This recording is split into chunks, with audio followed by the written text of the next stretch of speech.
Thank you, Mr. Acting Speaker. Mr. Acting Speaker, my question without notice goes to the Minister responsible for State Enterprise and in particular KPHL. By way of background, some time ago, in fact in the very last sitting of this House before we rose for the elections, the UBS heist report was presented on this floor, and it shows clearly the links between the former Prime Minister, the directors of Oil Search, Interoil, and a shady character called Mr. Sivelli. Recently, the board and management of KPHL decided that they would go ahead and buy shares from Santos Limited. Mr. Speaker, as a representative on this floor, I take issue with that decision, simply because in the UBS report that was presented on this floor, it clearly shows that the taxpayers were conned into paying for the shares that Oil Search took out of the Papua LNG, and we paid over $1 billion for that. And immediately after the findings of the inquiry were made public on this floor, the MD of Oil Search retired as a direct consequence of the findings of the inquiry. Oil Search was then merged with Santos, in my view, to extinguish any legal proceedings in Australia because that's where they are domiciled. They did it to avoid prosecution. Now we find that a 100% PNG-owned and managed company, the entity called KPHL, intends to buy 5% of Papua LNG for another $1 billion. Mr. Speaker, my first question is that, does the left hand of government, which is KPHL, understand what the right hand of government, which is this House, has done by spending a significant amount of taxpayers' money on a very public inquiry? Do they understand that? Do they understand that they are part of the same government? Because the people of Papua New Guinea own this entity 100%. How will you know sabe lo when something come up lo this la flow me like sabe? Number two question blow me. Are state entities allowed to purchase stolen property? Are they somehow absolved of responsibility so they can go ahead and purchase stolen property? Because the 40% of that Papua LNG that was purchased using the UBS funds that came from the taxpayers of Papua New Guinea are now property of Santos through that merger. My second question is this. Given that the state has now, through its business arm, gone ahead and purchased these shares, or intends to purchase these shares, do these actions now make the findings of the inquiry null and void? And does this action now make the findings of the inquiry useless and unenforceable because we have agreed to purchase stolen property that our own findings have confirmed are stolen? My fourth question, Mr. Speaker.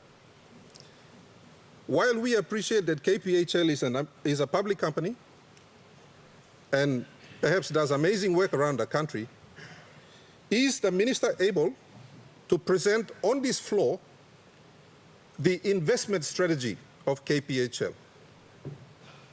If there is one, and could the member table it, Minister table it for the benefit of the members of this House? My final question, does KPHL have a dividend policy? Who decides that policy? And could the Minister also table that policy for the benefit of the members of this House? Thank you, Mr. Acting Speaker. Honourable Minister for State Enterprise. Thank you, Mr. Acting Speaker. I'd like to thank our Governor of the Sepik Province, Honourable Allan Bird, for asking this very important question. Mr. Speaker and fellow leaders, as you are all aware, this issue has been a subject of much debate even on the social media as well as the mainstream media. So it's a very important issue, and I would like to thank the Governor for raising this. I will try my best to answer the questions according to the order in which it's presented.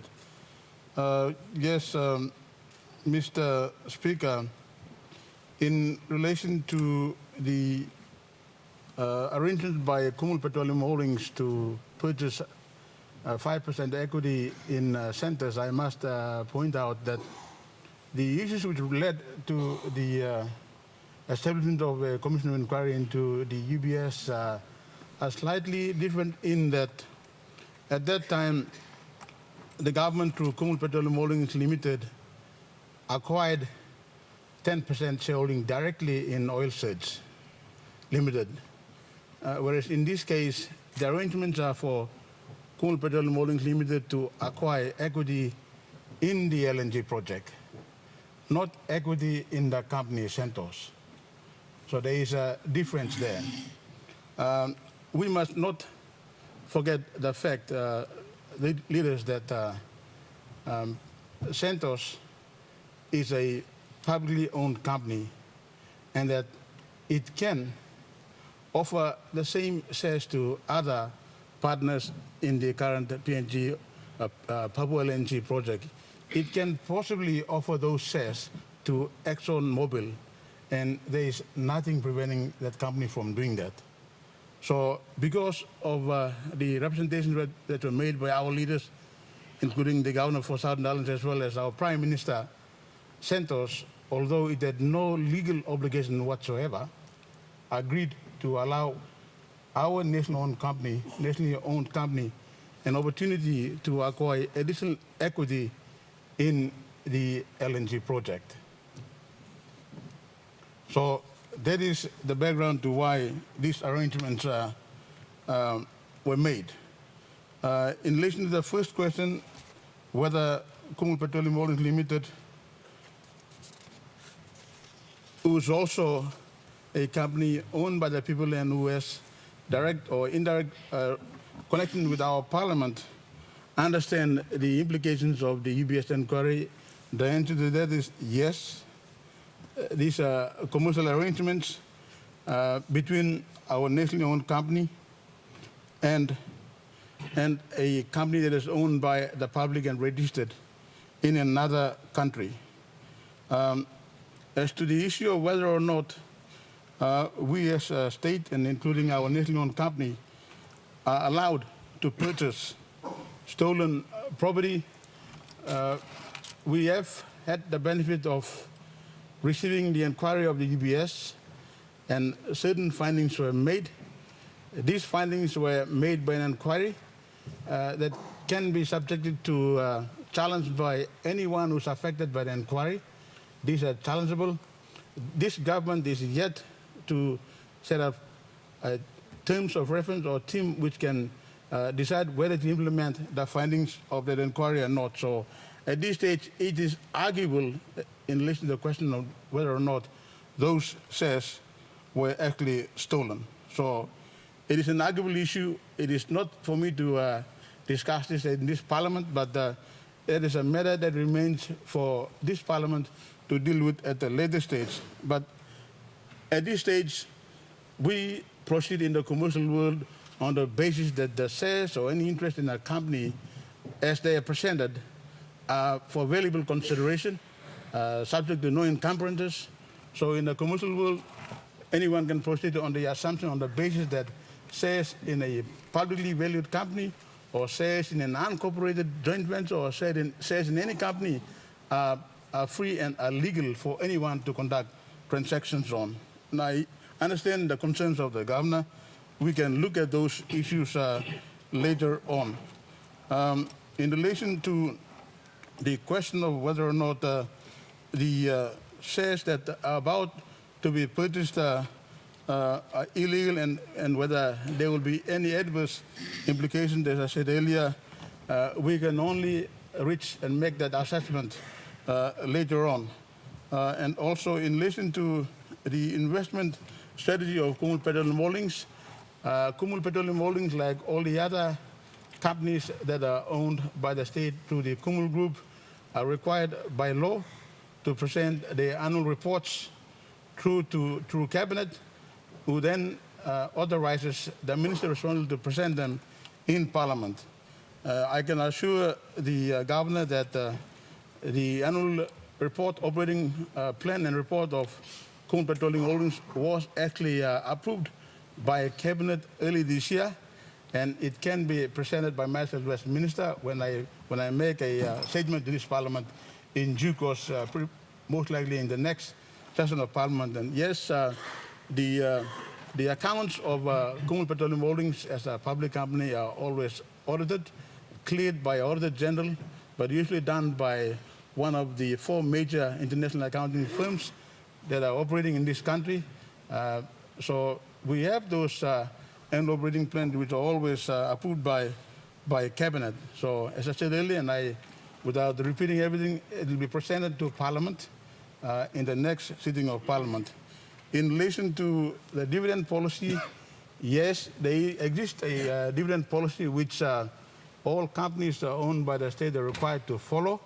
There's a certain percentage. I'm not able to inform the Parliament of the precise percentage, but there's a certain percentage that is allowed by the policy for the company to retain, to invest, and to meet other operational expenditure. But there's a certain percentage that is required of this company to present to the government. And we've seen over the years that Kumul Petroleum Holdings has delivered.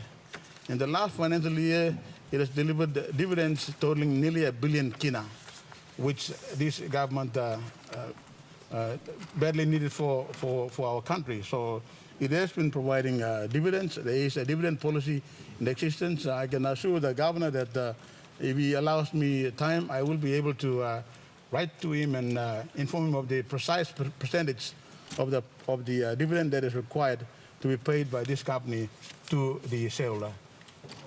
I'd like to thank the... Minister, you have a point of order? Thank you, Mr. Acting Speaker. Just a correction, perhaps to inform the Minister. My request was that those documents be presented to the House and not given to me personally. Thank you, Mr. Acting Speaker. Minister. Thank you. I'd like to thank you. I'd like to thank the Governor for clarifying this. I misunderstood. Yes, it will be presented publicly to this Parliament along with my ministerial statement, as I alluded to earlier. Thank you, Mr. Speaker.